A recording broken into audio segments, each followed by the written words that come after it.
नाज़रीन, हमारे साथ एक और मेहमान लाइन पर होंगे।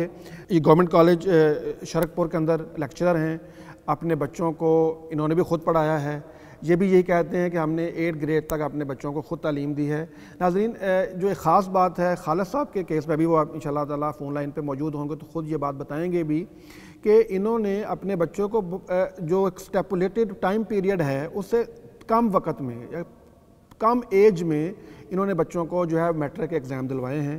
तो अभी कुछ देर के बाद हमारे पास टेलीफोन लाइन पर मौजूद होंगे खालिद महमूद साहब। उनसे हम इस हवाले से बात करेंगे और वो हमारे साथ अपने तजुर्बात शेयर करेंगे होम स्कूलिंग के, कि उन्होंने किस तरह अपने बच्चों को जो है ख़ुद तालीम दी है। अस्सलाम वालेकुम खालिद साहब। वालेकुम सलाम। खालिद साहब, इस वक्त माहौल ये है कि लॉकडाउन है, हम सब लोग घरों के अंदर मौजूद हैं।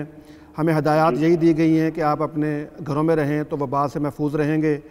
तो इस वक्त मसला दरपेश ये है कि बच्चे घर में मौजूद हैं, माएँ भी हैं, वालिदैन मतलब वालिद साहब भी घर में मौजूद हैं और इसलिए परेशान हैं कि अब बच्चे स्कूल नहीं जा रहे और उनकी पढ़ाई नहीं हो रही। तो ऐसे माहौल में वो ये सोच रहे थे कि जी अब क्या बनेगा। तो हमने कहा कि ऐसे लोगों से बात की जाए कि जिन्होंने अपने बच्चों को घर में ही पढ़ाया है, उनके पास इस बात का बड़ा वसी तजर्बा मौजूद है कि अपने बच्चों को घर में किस तरह से पढ़ाते हैं। तो इस सिलसिले में आप बताइए कि आपका वो तजुर्बा क्या था कि जब आपने अपने बच्चों को खुद ही 8 ग्रेड तक जो है खुद पढ़ाया। जी सर, असल में मेरे जो दोनों बच्चे हैं उन्होंने 10 साल और 8 माह की उम्र में मैट्रिक कर ली थी माशाअल्लाह, और 12 साल 8 माह की उम्र में एफएससी कर ली थी। तो खालिद साहब, ये 10 साल की उम्र में माशाल्लाह आपके बच्चों ने मैट्रिक किया, तो वो जो बोर्ड का रूल है कि जी आप इस ख़ास एज से पहले नहीं कर सकते, वो फिर किस तरह से हुआ आपका? ये सर उस वक्त एज रिस्ट्रिक्शन नहीं थी 2014 तक। अच्छा, 13-14 तक। उसके बाद एज रिस्ट्रिक्शन का जो ज़ाब्ता है ना, जी वो जी बोर्ड ने बाद में बनाया। बिल्कुल ठीक है। तो मेरा सर उस वक्त उनको टीच करने का जो मेन कंसेप्ट था वो था कि मेच्योरिटी से पहले ना जी जी बच्चे का रेट ऑफ लर्निंग बहुत ज्यादा होता है, बच्चा बहुत फास्ट होता है सीखने में। सही सही। तो वो जो मैट्रिक तक की एजुकेशन है वो बिल्कुल आसानी से ना आप बच्चे को कन्वे कर सकते हैं। उस वक्त होम स्कूलिंग का कंसेप्ट मेरी माइंड में नहीं था। सही सही। लेकिन ये होम स्कूलिंग ना वो हुई और काफी सक्सेसफुल हुई अल्हम्दुलिल्लाह। तो ये बहुत मुफीद हो सकती है, मुअस्सर हो सकती है। आप थोड़े से टाइम में, यानी आप यूँ समझ लें कि 5 साल में जो स्कूल के 10 साल की एजुकेशन है वो आप 5 साल से भी पहले बच्चे को कन्वे कर सकते हैं। खालिद साहब, ये तो आप ना बड़ी जैसे कहते हैं ना पैराडाइम शिफ्ट की बात कर रहे हैं, तस्वुरात और नज़रियात के बिल्कुल उलट उलट बात कर रहे हैं आप कि हम समझते हैं स्कूल भेजना ज़रूरी है, बच्चा जाएगा 10 साल वो पढ़ेगा मैट्रिक करेगा। आप तो कह रहे हैं कि 5 साल में हो सकता है सारा कुछ। जी सर, 5 साल से भी पहले हो सकता है, लेकिन इसमें आपकी एक जो एजुकेशनल स्किल है, फिर आपकी एक टेक्निकल स्किल जी जी और आपका मतलब उस काबिल होना जी जी ये बड़ा जरूरी है। सही सही। तो ये हर कोई तो नहीं कर सकता। अगर कोई भी बंदा जो इसको नहीं जानता जी जी बहुत सारी स्किल्स को, जी जी तो वो तो ऐसे ही है ना, तैराकी जाने बगैर आप पानी में, गहरे पानी में छलांग लगा दे। जी जी तो जी इसके लिए ना काफी एक टेक्निकल स्किल्स की जरूरत है जी। आपको बहुत सारी चीजें जो है, क्योंकि मेरा तो एक्सपीरियंस है, मैं खुद लेक्चरर हूँ, टीचर हूँ, मैंने नर्सरी से लेके एफएससी तक तमाम सब्जेक्ट्स जो है वो खुद टीच किए हैं। तो हर लेवल पे ना आपको अंदाजा होता है कि आपने कोई स्किल सिखानी है तो आपने कौन सी प्रैक्टिस बच्चे को कन्वे करनी है। सही। तो अगर आप इसको एक टोटल एक शिफ्ट करके होम स्कूलिंग का कंसेप्ट अगर करना चाहें तो इसमें ना हमें एक एक चीज पे काम करना होगा। सही। यानी आपने उर्दू सिखानी है तो वो कैसे होगी, इंग्लिश कैसे होगी। तो मैं जरा थोड़ा सा इस मौके से फायदा उठाते हुए जी जी मैं ये बात कन्वे करना चाहूंगा जी जी कि हमारा जो तालीमी मसला ये है कि पहले हम कुरान पाक को नाजरा के तौर पे पढ़ते रहे। जी जी अब डायरेक्ट मेथड के जरिए हमने अंग्रेजी को भी नाजरा अंग्रेजी के तौर पे ले लिया। सही।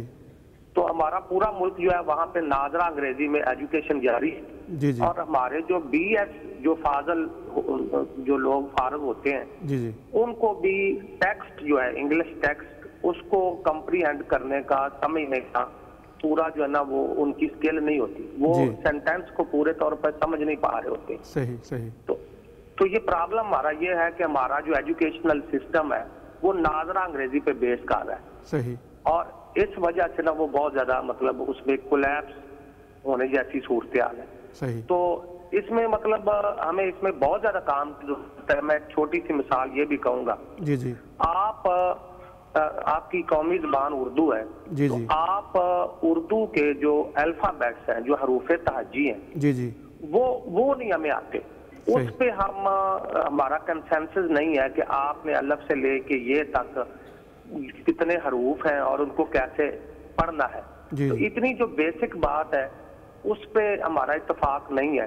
तो ये जो होम स्कूलिंग का कंसेप्ट है बड़ा यूजफुल हो सकता है अगर इस पे बैठा जाए और एक एक सब्जेक्ट उसकी जो आउटलाइन है उसको वाजे किया जाए, उसके बारे में मतलब अंदाजा किया जाए, करिकुलम डिजाइन किया जाए, तो फिर बहुत आसानी से हम अपने रिसोर्सेज को बचा सकते हैं। मुआशी तौर पे ये बड़ा मुफीद हो सकता है। ये और भी कई लिहाज से ये बहुत मुफीद कंसेप्ट है, लेकिन इसको ना डिजाइन करना होगा पहले। अच्छा खान साहब, आप ये फरमाइए, अब एक ना लामहला जहन में ये सवाल आता है कि अगर आपने बच्चों की होम स्कूलिंग की है तो उसके फिर नताज क्या निकले?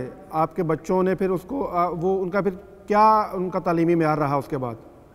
सर वो जो बड़ा बेटा है वो MBBS 5वें साल में है। MBBS के? जी जी, MBBS government public sector college. कहाँ से जी? प्राइवेट में नहीं। कहाँ? सर गुजरात में, नवाज शरीफ मेडिकल कॉलेज गुजरात में MBBS 5वें साल का स्टूडेंट है। माशाल्लाह। और वो 20 एज से पहले इंशाल्लाह he will be A doctor. माशाल्लाह माशाल्लाह। हाँ जी। और छोटा जो है सर वो बाय द एज ऑफ 17 वो MSc तकरीबन उसकी MSc केमिस्ट्री कंप्लीट होने वाली, यानी 17 साल की उम्र में वो MSc केमिस्ट्री मुकम्मल करने वाला है। जी जी बिल्कुल माशाल्लाह। हमारे यहाँ तो बच्चे जी 18 साल की उम्र में तो बच्चे हमारे FSc करते हैं। तो सर ये बुनियादी तौर पे हम अपने बच्चों को ज़ाया करते हैं, उनकी एनर्जी को ज़ाया करते हैं, हम अपने रिसोर्सेज को ज़ाया करते हैं। तो ये तो बहुत लंबी बात है। उसमें आप बुनियादी जो प्रॉब्लम करिकुलम का है ना वो उसमें बहुत सा काम करने की जरूरत है। ऐसा तो की जो 80% जो नाकामी की वजूहत है वो हमारा करिकुलम है। उसमें जो टेक्सचुअल मटेरियल जो हमने पुट किया हुआ अपनी बुक्स में वो कोई रीजनेबल नहीं है।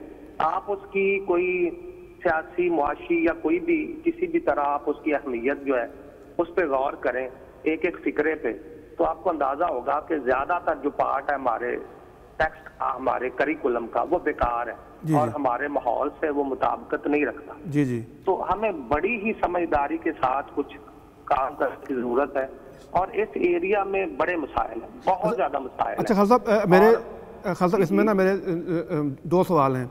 अब जिस तरह फरमा रहे हैं कि करिकुलम के अंदर तो बड़े मसाइल हैं, लेकिन उसी करिकुलम के ही एग्ज़ाम होने हैं, यानी हम उसको शायद यानी एक फ़र्द जो है उसको शायद वो उसको माइनस ना कर सके अपनी किताबों में से। अब जो कुछ भी आ गया है एग्ज़ाम तो उसी का होना है, पेपर तो उसी के होंगे, वो हमें पढ़ना ही पड़ेगा ना ऑफ कोर्स। जी जी सर ये बात बिल्कुल दुरुस्त है, लेकिन ये गवर्नमेंट के लेवल पे करने की जरूरत।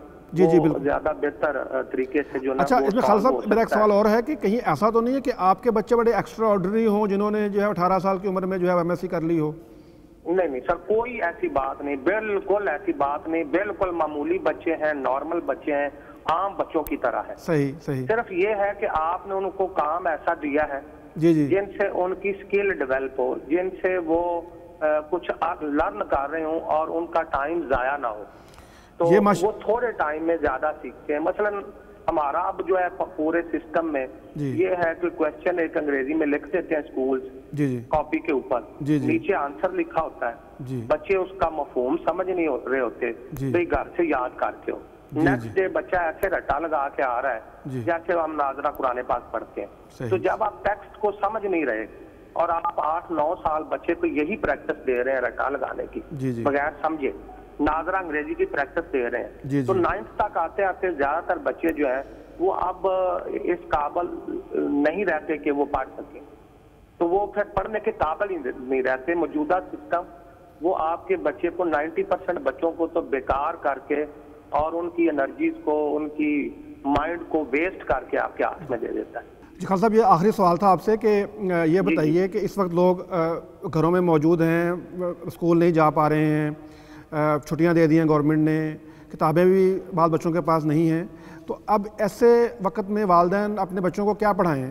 सर मेरा ख्याल है कि इसमें कुछ किसी एक पेरेंट को एक तो कुछ हद तक एजुकेटेड होना चाहिए जी जी, और दूसरा उसको टाइम भी निकालना चाहिए जी जी। तो अगर पेरेंट जैसे घर में बैठे हुए हैं वो बच्चों को लेके बैठे जी, उनको कहें कि आप हमारे पास बैठ के पढ़ो, लेकिन उसमें ये ख्याल रखें कि जरा बच्चों की ना वोकैबुलरी डेवलप हो जी, वो अल्फाज पे गौर करें, डिक्शनरी यूज करें और अल्फाज जो है अंग्रेजी के उनके उर्दू में मीनिंग देखें। वोकैबुलरी डेवलपमेंट पे ही अकेला पेरेंट्स तवज्जो दें तो 1-2 साल में बच्चे जो है वो इस काबिल हो जाते हैं कि वो कहीं मार नहीं खाते।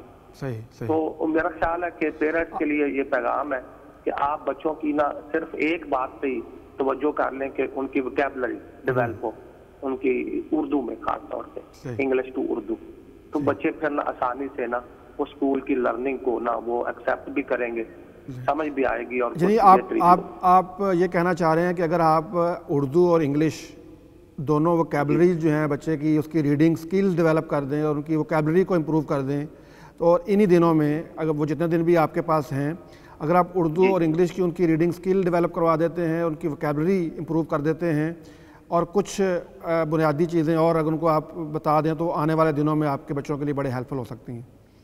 सर उसमें दूसरा जो मैथमेटिक्स में बच्चे आमतौर पर कमज़ोर होते हैं तो आप उनको कुछ स्किल्स ऐसी दे सकते हैं, मसलन 2 का आप टेबल कहते हैं वो 10 तक लिखने के बजाय आप 2 का टेबल 100 तक लिखें, 2 into 100 इक्वल टू 200। इसी तरह 3 का टेबल 200 तक लिखें, 4 का टेबल, ये वो इसमें इतनी प्रैक्टिस मिलेगी बच्चे की मल्टीप्लिकेशन वगैरह में तो वो जो इतनी बेसिक जो कैलकुलेशन होती है वो आगे चल के जो सम्स होते हैं मैथ के उनको सॉल्व करने में ना हेल्पफुल होते हैं। खालिद साहब आपका बहुत शुक्रिया, बहुत इनसाइट आपके पास मौजूद है होम स्कूलिंग के हवाले से और इस एजुकेशन सिस्टम को बेहतर करने के हवाले से।